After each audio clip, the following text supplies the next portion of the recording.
Hello everybody, welcome to the Wonky Angle, where I talk about electronic music, both new and old. And today I'm talking about the third album from Tiësto, Elements of Life. Okay, so before I start, I feel like I should issue a quick correction. On my reviews of In My Memory and Just Be, I credited the former album as having been produced by Tiësto without the help of Dennis Waka-Bragiers, given how he is not directly credited on any version of that album that I saw at the time. However, that is not accurate. According to Rogier's website, he produced that one too. Every track on that album, aside from Obsession with Junkie XL. Which was not actually surprising at all, since I already knew beforehand he is directly credited with the majority of the production, both on Just Be and the album I'm about to talk about here, which aren't that far a cry sonically from his debut, as well as Kaleidoscope, which is a little more of a far cry sonically from the earlier stuff. We'll get to that one. But I digress, just wanted to set the record straight there. This does not actually play into my opinions on any of these albums. Anyways, Album 3, Elements of Life, last project in Tiësto's core trance period. I remember very much enjoying this project when I first heard it, perhaps not as much as Just Be, but it was at least in the same stylistic ballpark. That said, I hadn't actually listened to the whole thing in several years. For the most part, I've only ever kept around the track Bright Morningstar, and the rest of it I didn't remember too well. But I definitely remember this still being in Tiësto's good period. That said, I think when I first put up my Just Be review or something, that someone mentioned to me on Twitter that they stopped paying attention to Tiësto after being disappointed by Elements of Life, which I kind of did a double take at. I was like, are you sure? I'm fairly certain the big fall off wouldn't happen until after this project. But then that guy admitted that he hadn't heard it in years either, so I didn't think much of it at the time. Then I finally sat down with Elements of Life in full for the first time since like 2014. And, okay, I guess I can kind of see where that guy was coming from now. I mean, it's definitely not a bad album. I thought it was perfectly alright, and I did remember correctly that sonically it's still in the same ballpark as his first two albums. But on top of it being basically a less memorable rehash of Just Be, it is markedly more commercial as well. And yeah, those first two albums were already pretty damn commercial already. This is about as commercial as a trance album gets while still being a trance album. There are a handful of genuinely great moments on this project that still definitely stuck out to me and I could still see myself hanging on to. But a lot of moments on this thing kind of feel like attempts to recapture moments on his last album and aren't as successful. Tracks that were almost really solid but would have some element that got in the way for me. Element. Still, it's a perfectly fine album. I would classify it as good. While it may not have much of a nostalgia factor for me personally, I know plenty of people who follow me for whom this project is gonna be a big nostalgia button. A reminder of a different time in electronic music history that has long gone by.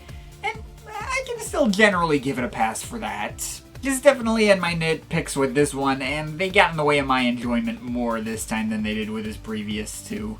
Going into individual tracks, I will say none of those nitpicks show up when it comes to the album's opener, 10 Seconds Before Sunrise, which is freaking great. It's got tons of expansive and dramatic ambient pads, a typically hard-hitting beat, and even some echoing time-stretched chorus vocals for that extra progressive house atmosphere, I guess. Really makes sure to start off on the right foot. And I also very much enjoyed the second track, Everything, with Jess Breeden. You know, Jess is no Kirsty Hawkshaw, but I still really like her presence. Her many guest appearances on BT albums have gotten me to look forward to her vocals showing up. It's a pretty straightforward trance cut, airy, atmospheric, solid grooves, very nice all around. Nothing really to complain about here either. Though from here the album starts to lose my interest a little more. Do You Feel Me? It's perfectly fine. A good vocal performance from Julie Thompson, though its core groove can feel a little sparse, where those first two tracks felt like they really had this soaring quality to them. This one, not as much. It's a little dull in comparison with those first two. Still nice, though. I don't take major issue with it. It's just not as good as those. But speaking of dull, then we get Carpe Noctem, and yeah, not as huge on this one. Nice bass line, I suppose, but musically everything is very one note. Almost literally just boringly playing the same notes over and over. Feels very static and dry. Kinda get a similar vibe off of this one that I do to Traffic from his last album, but not nearly as good. And Traffic already wasn't one of my big favorites from Just B. Again, it's not bad. There is some groove and movement there, even if it is very blocky and stiff. It is still fairly punchy, but it didn't resonate that strongly for me. Driving to Heaven is better, still a little muted, but its warm progressions of guitar-like leads and stuttering vocal snippets do still have some resonance. Again, doesn't quite hit the same heights as the first two tracks, but it is good. Anyway, now we get to the important part. There's a stretch of 3 tracks in a row that have a certain co-producer who technically only gets a featuring credit on one of those tracks, and of course, I'm talking about BT himself. Fresh off of having just released This Binary Universe in the previous year, he's come back to work with Tiësto some more, and even ghost produced for him, as it were. I found it very funny when I first looked up the credits to this album years ago and I saw that Bright Morningstar was just functionally a BT track with Tiësto's name on it. Doesn't even have any contributions from Regiers, as confirmed on his website.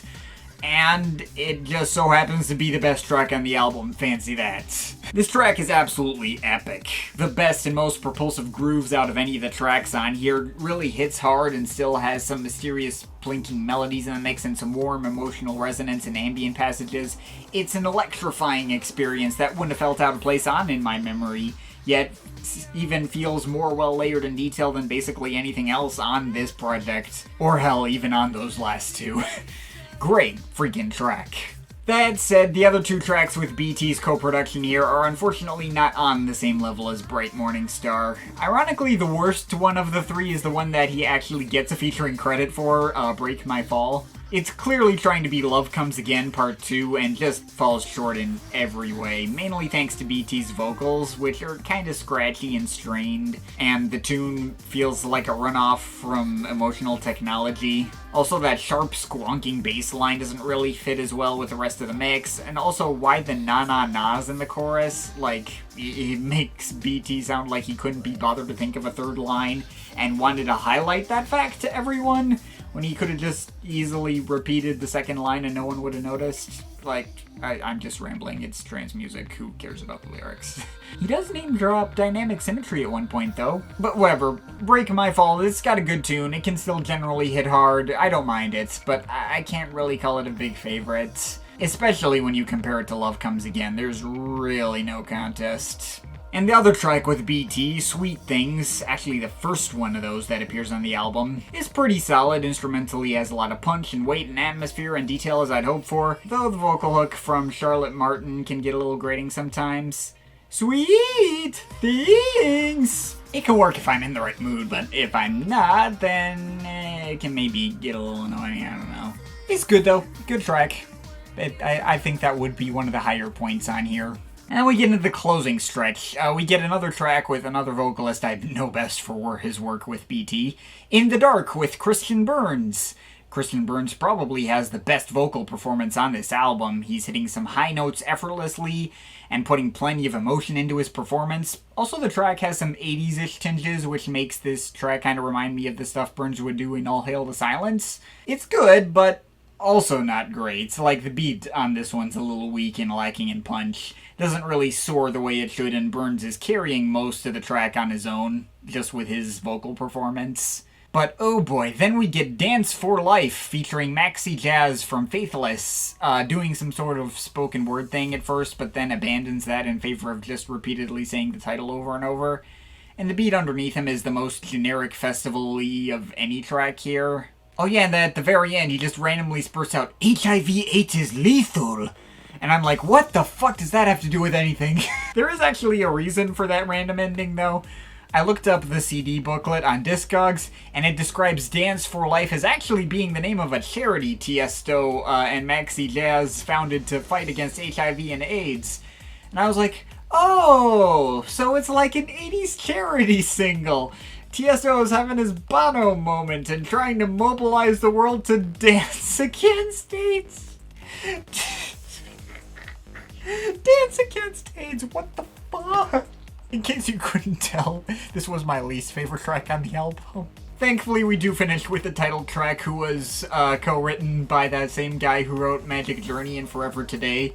And its classical music-influenced melodic progressions are a nice little bounce back after that embarrassment. But But also, this track is not better than Forever Today. It doesn't have nearly the same sense of drama and weight. Also, the synth tones are a little flat for my liking. And that swirling synth organ, while a nice touch, also still felt a little cliche. Yet another track that is good, just not quite great. There's a lot of those on this album.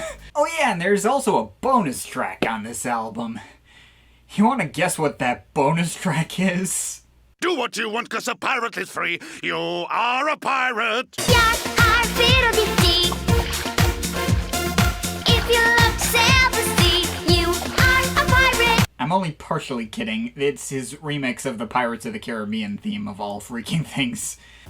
See, this album came out back in 2007, in those good old days when Pirates of the Caribbean was a thing that people actually cared about.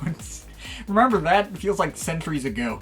And boy, does it only serve to make this album feel even more dated. Although the remix itself is actually pretty solid. Like one of the more hard-hitting cuts that does incorporate the big booming soundtrack theme decently well, even if you can kind of hear the time stretching on the sample in many parts. It's fine too. Would have been better if you remixed the Lazy Town song though. I don't know if that was out yet, but it would have been better. I mean, on the whole, I'm kind of conflicted on Elements of Life. This album almost makes In My Memory and Just Be look like high art. It's a clear step down from those two, much more commercially focused, not as imaginative, and not as well produced either, just in general.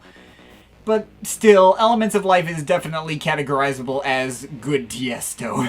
While there's very few tracks that I would qualify as great, really just 10 seconds before sunrise and bright Morningstar, most of the rest of this project is at least good. Really the only track that outright sucked to me was Dance for Life, and everything else, even if I might have plenty of complaints, don't get too much in the way. A lot of them chalk up to I've seen it done better. I feel like to get the most out of this one, you need some of that nostalgia factor, and if you had told me that you thought this project was hot garbage, I don't think I'd really blink at you either. I mean, even at his best, Tiësto is just not a hill I feel like dying on. But I can't deny that I do in fact enjoy this album. It's perfectly harmless, it's serviceable trance music, and still has enough moments that work for me to end up with me mostly coming out satisfied. I cannot ignore this project's failings and weak points, but knowing just how bad things would get for this guy later on, I can't bring myself to complain too much about this either. Stay tuned for the disasters to come, but Elements of Life is not a disaster. I just think it's a little on the underwhelming side. I'm overall feeling a 6.7 out of 10 on it. But of course, this is just my opinion. You can feel free to disagree with it, but I'd like to hear your thoughts, so leave the comments in the comment thing down there. Shout out to my Patreon supporters, they're awesome people. You want to add yourself to that list or make me review something, a link to my Patreon is in the description. But yeah, that's pretty much it. That's all for today. See you next time.